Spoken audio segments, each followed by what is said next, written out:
G'day, it's Rusty and welcome to the channel. Sorry about the wind, but it's blowing its whatsies off up here. Well, I'm out on a 5-day prospecting trip up in the WA Goldfields again, and I'm southeast of Mount Magnet. Now, Mount Magnet's about 560 k's north of Perth, and I've just got here. I've set up camp the best I can. The wind's really blowing. I can't put Gary Gazebo up yet. I'll just show you a quick look around what we got at the moment, how camp's set up. So the Navara, we've got the caravan, which I've been using for the last few trips. We brought the quad bike as usual. Said haven't put the gazebo up because it's a bit windy. New addition since last time. Where are we? If I can stand on something you might see them. Hang on, let me stand up on the quad bike. Right, up there we've got 300 watt solar panels, and that takes the place of the couple of portables I was using in the past.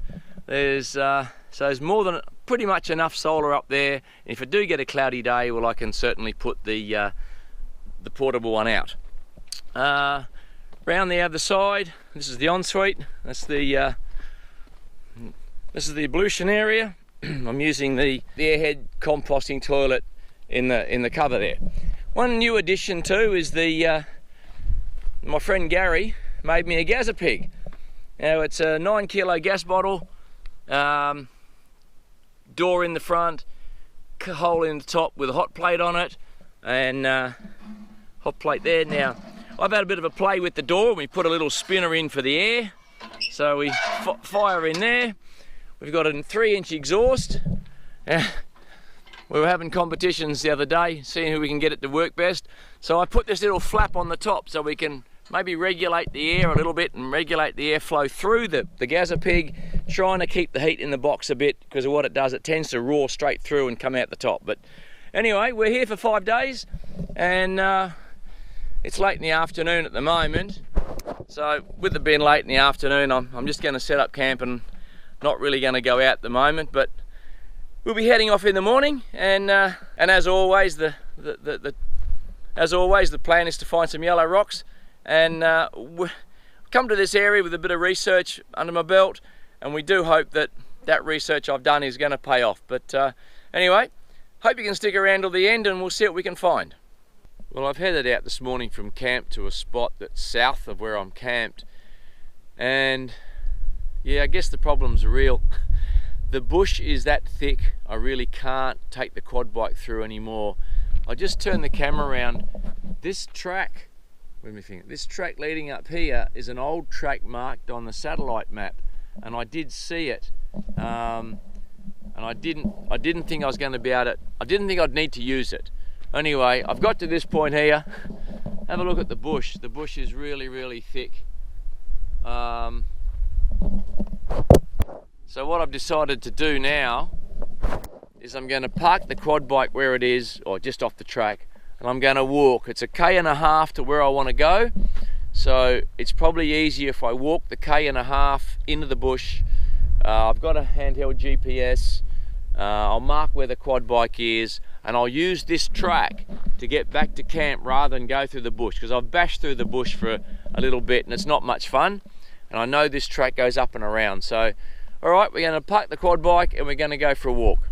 So I've reached the point which was one of the corner markers I'd marked for this area that had a magnetic anomaly around it, and I was expecting to see a change in ground geology. I'll just show you what it looks like. This is the ground, spin effects on the ground, these different trees, pretty heavily bushed, but yeah, I'm not seeing any geology that represents the magnetics I was hoping to see. Maybe a bit of ironstone, some quartz. But anyway, I'm not going to poo-poo this area. I've trekked a 1.5 K through the bush. I want to have a look around, so if I find something, I'll certainly show you when I dig it up.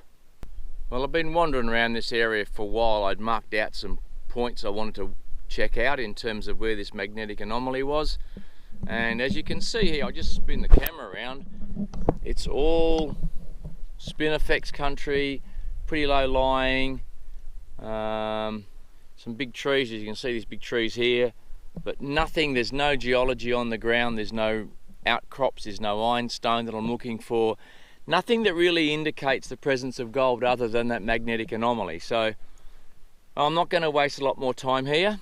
So I'll head back to the quad bike. I'll go back to camp. There's a spot north of camp I want to look at, and if that doesn't turn in any good, I've got another location I'm going to go to move to. So I need to make the best use of my 5 days here.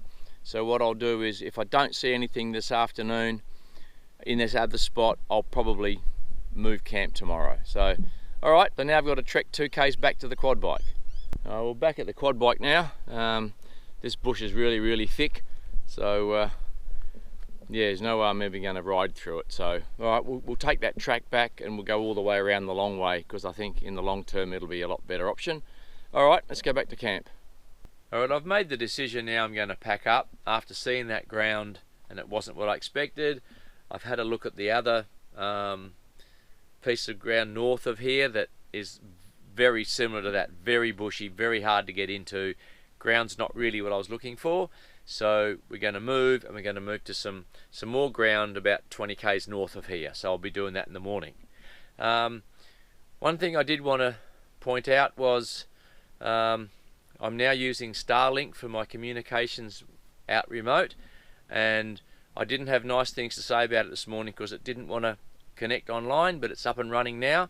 I'll just give you a quick look at what I've got here. So this is makeshift at the moment, so please don't crucify me for having it on the roof of my canopy. But there's the dish, commonly called dishy, I believe. That's what Starlink calls it. So that's the dish on my roof. There's a cable here. This cable runs to the router inside in the caravan. I'll just give you a quick look at what that looks like. So there's a router here. It's mains powered, so it's running off my inverter. And if I take my phone, I'll just be a bit more light. So I'll just do a speed test for you, and I'll show you what it looks like. Okay, so you do all through the app. At the moment, so what it does is it tells you that it's up and running, it's online. If I just go to Google and do an internet search, speed test.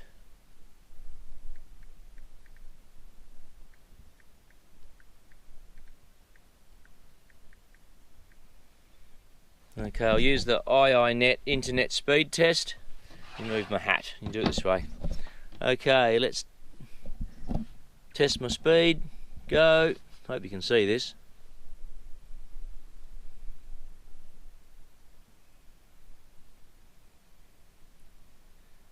So this is the download speed. How's that for 93, 94 megabits a second, 93.8 download. Upload's a bit slower. Upload's only 4. That'll give you some idea of the internet speed I've got here. I've got the roaming package, so you buy the kit, which is the dish, the router, and then you can buy either a residential subscription for a monthly residential subscription, or you can buy the roaming subscription, which is what I've got. And basically the advantage of the roaming, even though you pay more per month, is you can turn that monthly subscription on and off. They call it pause and unpause. So when I get home from this trip, I'll pause the account, so I won't get billed every month if I'm not using it. So yeah, it is really worth having. I can use my phone, I can use the internet, I can make calls with it. So it's just a Wi-Fi connection to the internet. So Starlink has its own low orbiting satellites, and that's the idea of the dish. The dish is supposed to find them, and that's what needs to be in a clear view. I will make a proper mounting bracket for it to go on somewhere on the van, so it's up in the air. Being on the ground, as you can see here, if I put it on the ground, all this low scrub here is really not going to be very helpful. So that's why it's better to be up on the roof. So okay, so that's what Starlink does. And when I've got the Starlink router connected to my inverter, it's a 1200 watt inverter in the cupboard there. It draws about 6 amps. So that battery in there is a 200 amp hour lithium, and I'm only pulling it down to about between 80 and 75% state of charge overnight if I'm using it for a few hours in the evening, During the day it's fine because the solar panels on the roof of the van are charging up the battery, like 12-13 amps I'm putting into the battery, so pulling 6 out doesn't really hurt it, but at night time you will notice it'll use a little bit of power. So that's it's not a downside. So I just wanted to mention what sort of power consumption Starlink has when you're running off-grid on a inverter system. And with the residential Starlink package, apparently it's locked to your residential address. So if you actually tried to take the dish and the router with you somewhere else, I've been told it doesn't work. You can have an add-on to your residential account if you wanted to move to like out in the bush like we are. That's what the roaming package sort of does for you. It allows you to take it wherever you want. You know, mobile, a lot of caravanners have got it using the roaming package, so you don't need to have to worry about moving your residential one, if that makes sense. So yeah, if you are thinking of coming away and you want to bring Starlink with you, look for the roaming option on the website rather than the residential option. I was a bit hesitant. I used to use the Selfie Go and take it with me. The problem with the Selfie Go is if I've got no phone service, the Selfie Go has no signal to boost, so it's not really worth anything to me. So that's why I went with the Starlink option. Alright, so I'm going to pack up now. I'll have my tea and then in the morning we'll move and we'll go up these other leases. Well, I'm moving camp today, as I said, and taking this track, which looks okay, except that when you're towing a caravan you've got a little bit more width than just an ordinary car, so some of these trees are a little bit overgrown, so I've just got to go slow through here because we're just wiping the side of the van with these little branches.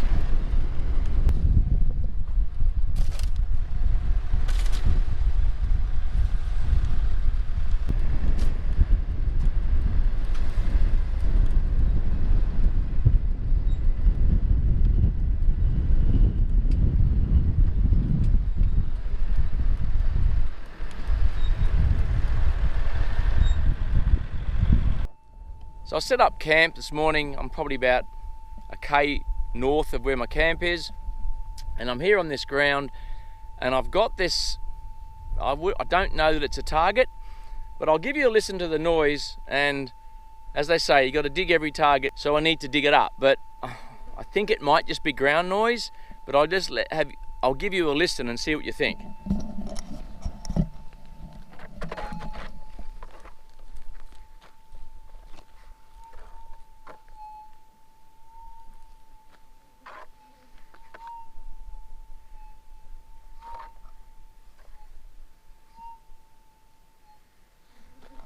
It's very faint, but it's in about here. So I'm just going to put the camera down, I'm going to have a bit of a dig, and I'll come back to you. Well, as you can see, I've scratched the surface away, down a couple of inches, and if I come over the hole, it's not there, but it's in this side of the pile.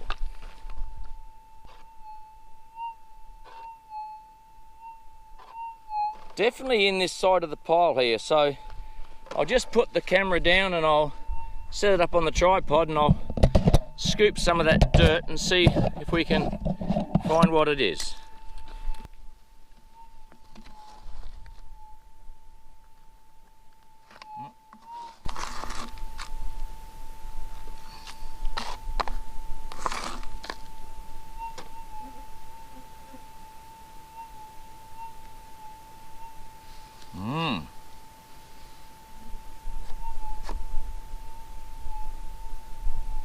Yeah, I think it's this hot rock.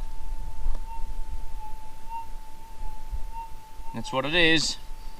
Right, a hot rock, which is a highly mineralised rock, may or may not contain gold.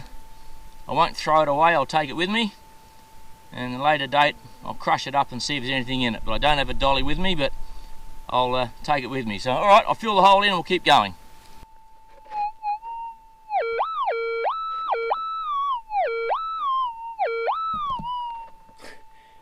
Well, that certainly woke me up. Yeah, not sure what that is, but it's awfully loud. I'm just hoping it's not a bullet or something, but all right, let me have a scrape and I'll show you what it is.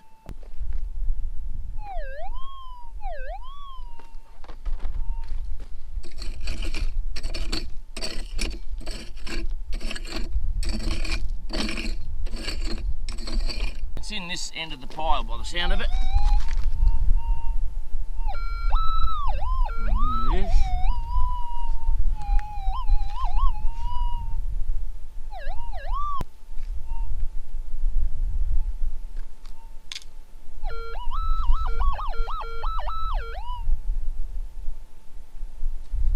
It's in my hand.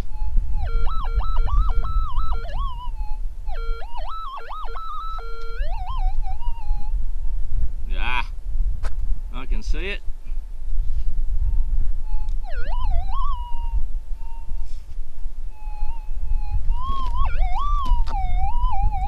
It's a piece of wire.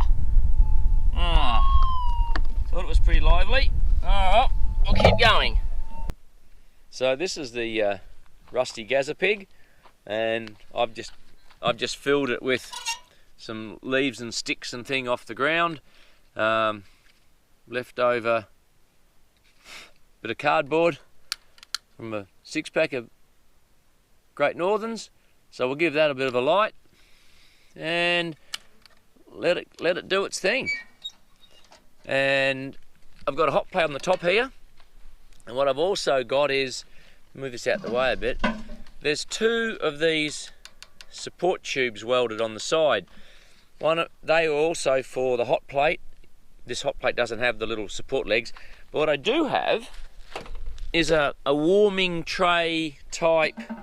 I've got this, warming tray type grill thing, so if you slide the hot plate out the way, swing this over the fire and put a kettle on if you want to boil the water, and that comes in pretty handy as well. So I'll just put a bit of rocks on it. So we'll let this get underway, and I'll be cooking in it shortly. I'm going to put some spuds in alfoil in the fire when it calms down a bit. I got some meat and eggs to go on the top, and bit of smoke at the moment, but it'll draw pretty quickly through that front door. That's the modified spinner that my twin brother Rusty from Rusty's Metal Cut Signs and Designs made for me. So there's a bit of an add-on to the door that Gazza made with the holes in it. So I mentioned before, we've got this little damper flap here on the top to try and regulate some of the heat. Anyway, I'll show you when we're going to cook on it. Now, a couple of things with these Gazza Pigs. The beauty of them is that the fire is contained. There's very minimal chance of a spark getting out, and as you can see, the bush around, you wouldn't want to set that on fire. The heat is more concentrated, so you sort of got a better cooking. The disadvantage, I guess, is that you don't get that big open campfire. You don't have the fire pit style of cooking, which I enjoy. But I guess it's probably safer being out in the bush like this. The last thing you want to do with, the breeze is quite strong out here. The last thing you want to do is have a spark go out in the bush and sort of cause major dramas out here, and you don't need that. One thing is, you're going to have to bring a chainsaw or something, because I've cut up a heap of wood today.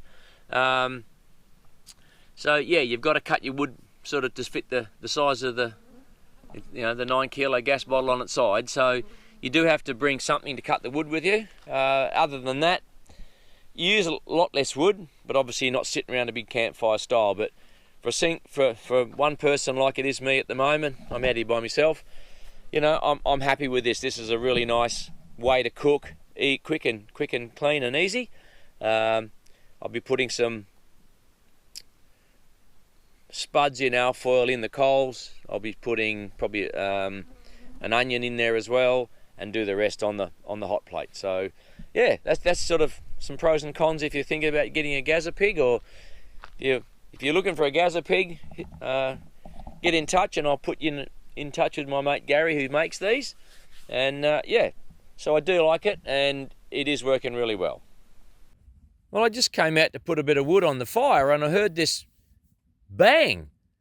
And if you have a look closely, the bloody hot plate just cracked. Look, all the way through there. Well, that's not really helpful. I don't know what made that crack. I've got a spare one at home, but that's no good to me at the moment. But this one, I'm not really pleased with that. So I'm doing spuds in the alfoil. So it's spud, bit of olive oil, and some seasoning. This is a mixed herb variety, and I'll wrap it up. Do the same with the other one, and I've got an onion, same thing, in the coals. Well, the spuds and onions are in the fire there, in alfoil. I've got the meat on, and the peas and carrots are boiling away. So when I turn the meat, I'll throw an egg on the hot plate, probably 10 minutes, and we're ready to eat. Well, this is baked spuds in the fire, onion in the fire, peas and carrot in a pot, and meat and an egg on top. So Gazza Pig does a really good job, and I'm going to enjoy eating this.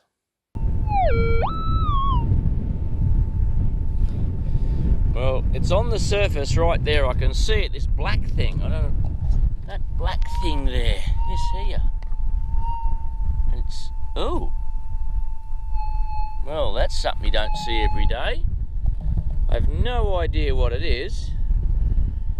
It's a plate of some sort. It's got Fe, which is iron, 10. A little bit next to it says Fe5.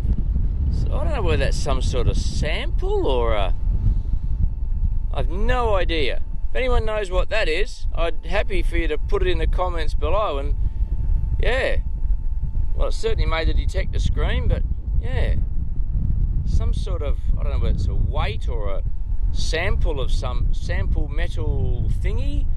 Anyway, it's not gold, so we'll move on.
I'd just like to talk to you about safety in the bush, and I don't mean make sure you got enough food and water. I mean, that's a given. I'm here for 5-6 days and I've got enough for 2 weeks, so yeah, you would do all that sort of stuff anyway. But what I mean is, when I'm out here in the bush, sometimes I'm by myself, and on this trip I am. So having a handheld 5-watt VHF radio that I can communicate with the partner is not going to work in this situation, because those radios are sort of 3 to 5 k's line of sight, and there's no one for miles away. The closest person I know is for 40 k's south of here at the homestead. So I mean, that radio is not going to be of any help to me there. So what I do have is, first of all, I've got a handheld GPS, and this has got waypoints in it that I've set before I come up here. I also put a waypoint in for where my camp is now, and I'll mark that when I get here, and I'll call it either the date or where I am, or a location or a lease number or something that I know that's a reference point. So no matter where I am, if I want to get back to camp, I've just got to go find the waypoint, that one, and it'll give me a line to how to get there. Now, these run on either a rechargeable battery or the disposable AA's.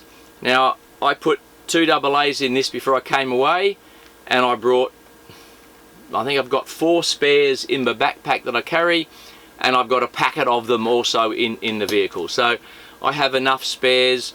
So when you're using the GPS, I get a message comes up and it says battery too low for the backlight. Now when I check the battery level, it's usually down to half, so that's the time I replace them before I use it again. Must have one of these, so important. A personal locator beacon. Now I carry this with me, so when I go out on the quad or when I'm walking, I take a backpack as well, and this is one of the things that's in it. I've never had to set it off yet. Says he trying to get it out of the packet. So what this is, it's a 406, I think it's gigahertz. So this is a GPS equipped personal locator beacon. The idea being that you undo the antenna, pop the lid, push the button. If you have to push the button, someone's going to find you, and it may not be instantaneous. It may take 12 to 24 hours, but I'm led to believe that once it goes off, the signal is relayed through a series of satellites to Canberra. Canberra tells someone locally rings up the number that's attached to, which is my home. Mrs. Rusty gets a call. We've got a signal from this personal locator beacon. Do you know if he's out in the bush? Yes, he is. So then someone will come and find you. The other thing I also carry too is I carry a sat phone. Now a sat phone, this is a bit of a, it's a backup. I don't always use it, but I know I've got it. It's always charged, and I carry that in my backpack with me as well. Simple to use. It's on a $17 a month plan. I get an Australian mobile number for it. So if I make a call, it's about $2 a minute, and if I send a text message, it's like $1 a text, limited to 160 characters like the old days.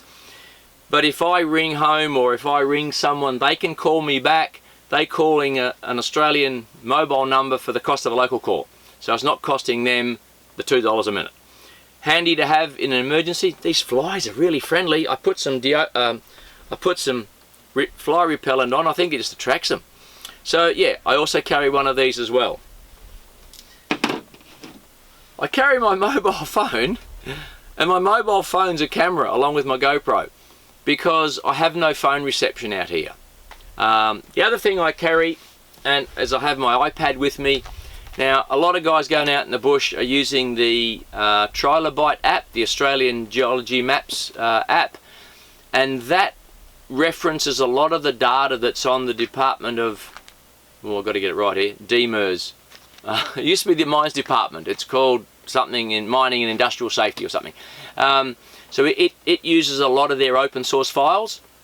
So my iPad is the SIM compatible one. It doesn't have a SIM in it, but it's SIM compatible, so it gives you location. So I open it, it'll tell me where I am. It shows me on the map where I am. Sorry guys, I'm not going to open it and show you where I am, because where I am is a closely guarded secret. I haven't found a lot of gold, so maybe I should share it with you. So yeah, I haven't found any gold up here, so maybe I can share the location with you. So what this does is, while I'm out in the field, I've got this with me in my backpack. My backpack gets heavy, I can tell you. But these are the things I can double check to see where I am. See if I'm looking in the area I want to be, make sure I'm not straying into the wrong area I'm not supposed to be. So I carry all this stuff with me, and it's just a safety precaution. You hope like hell you never have to use this stuff. Oh, I mean, the GPS you use all the time, but the personal locator beacon, the sat phone, those sort of things you hope you never have to use, but you have them if you ever do need them. So that's just some of the things I carry. Maybe I've missed something. You know, what are you guys carrying? Happy for you to tell me in the comments. Maybe something else I should bring. I mean, I haven't gone into the usual stuff. Shade, water, food. My backpack's got water and food in it as well. I've got a big wide brimmed hat, as you've seen. I always wear long sleeve. It's 34 degrees up here today. It's a bit warm, but I like, and some sunscreen. So I like to keep the sun off my bare skin. So you need to be mindful of where you are, and you know, I mean, I carry spare fuel for the quad bike. I've got a long range fuel tank in my Navara, so you know, I'm trying to reduce the variables that I can do something about. Things you can't foresee are something that might go wrong. Now, I've just had the solar panel on the Navara. I think it's failed. This morning it was doing 3 amps. At lunchtime it was doing 0.3 of an amp. And I'm thinking, the battery's only 93% full, so there may be an issue. So I pulled the portable solar panel out from the nav, plugged it in, and it's doing nearly 5.5 amps into the battery. So I'm thinking there's something wrong with that solar panel. Now that solar panel is charging the battery, which has got the freezer running on it. So if I lose that solar panel, I don't have anything else to run it off. I'd have to run that in the van. So carrying a spare portable solar panel is something that I do for 2 reasons. One for the nav and one for this caravan, because I've got 300 watts of solar on the roof of this, but I also have provision to plug in a portable panel as well if I need it. So you can't, you can't bring a contingency for every possible scenario, but if you try and think about what you might need, what you might bring as a spare, hopefully I've got it covered. I certainly hope I have. So look, that's just a few of the things that I bring when I come out with me. It's no different if I come with someone else. If there's 2, 3 or 4 of us, whatever it might be, and I don't intend to go away with too many other people, we probably all carry similar safety gear. So I'm sort of talking survival gear rather than the normal safety gear you'd bring, but I just want to reiterate some of these things I have, and like I said, you spend thousands and thousands on a detector, you only spend a couple of hundred on a personal locator beacon. It's a no-brainer in my book. Having a sat phone, I mean, it was like $400, $500 plus $17 a month. If I don't use it, I don't cancel the account, because if I wanted to fire it up again, I've got to buy a new connection fee. I get a whole new number. So I'm happy to pay the $17 a month, have the sat phone with me. So yeah, they're just some of the things. If I've missed something, guys, I'm happy for you to let me know in the comments. More around the survival stuff rather than the general stuff, but I just wanted to talk to you about that and just to show you what I carry in my backpack. Well, this is the last day I'll be out here. I need to get home tomorrow, so I'll just show you where I'm at today. You've got this big ridge running through here on my right. There's a ironstone ridge just there, quad bike tucked in there by that tree, and there's a fault line that runs that's sort of south, runs all the way up through here and beyond. So the plan today was to try and have a look around here and just see if I pick up anything, and then maybe move forward and move a bit north during the day. And it's hard to cover, you can't cover all this ground in a day, you need weeks up here, but trying to best use my time. I've been out here having to wander around for about 15 minutes, and I've just realised I've left my little plastic scoop back at camp, so I won't be going back to get it. So if we start digging up targets, it'll be the old-fashioned use your hand trick. So alright, let's keep going, see what we can find. It's a bit windy today, but the beauty of that is the wind's keeping the flies away, because they're pretty friendly up here. I've moved a couple of times during the day, following this fault line, but I'm not finding anything. I haven't even found any bits of wire or bits of tin, which I guess is a good thing in a way, but yeah, I haven't found any gold. So it's getting pretty warm. It's a hot day today. Forecast was 34. It's sort of just gone 1 o'clock now. I'll probably head back to camp. I think I've been through a few bottles of water. So get out of this heat. I'll need to pack up this afternoon, and I said we'll make my way home tomorrow. Well, sadly, this is the morning I'm going to hit the road, and yeah, we've had 5-6 days up here, and unfortunately there was no gold to be found. To quote a friend of mine who recently said, "The struggle is real." Thanks, Peter. Check out the Naked Prospectors YouTube channel. We do our research, we do our planning, we come to these areas believing that we're on the right track in terms of finding gold, and it doesn't always happen. So back to the drawing board. We'll check out some other areas of interest, and we'll sort of plan on another trip, sort of probably in the near future. So that's it for this video. I hate these flies. If you liked it, a thumbs up would be appreciated. If you'd like to subscribe to the channel, the subscribe button's down here. And if you have any questions or comments about what we got up to, please put them in the comments below. If you'd like to support the channel, you can buy me a coffee. All the support I get from everybody is much appreciated. So I'm going to hit the road. I'm going to get rid of these flies. They're annoying the hell out of me already. So thanks again for watching, and we'll see you in the next one. Oh, we got another couple at 8 metres. These look like the bodies of the haul packs we saw the buckets from earlier.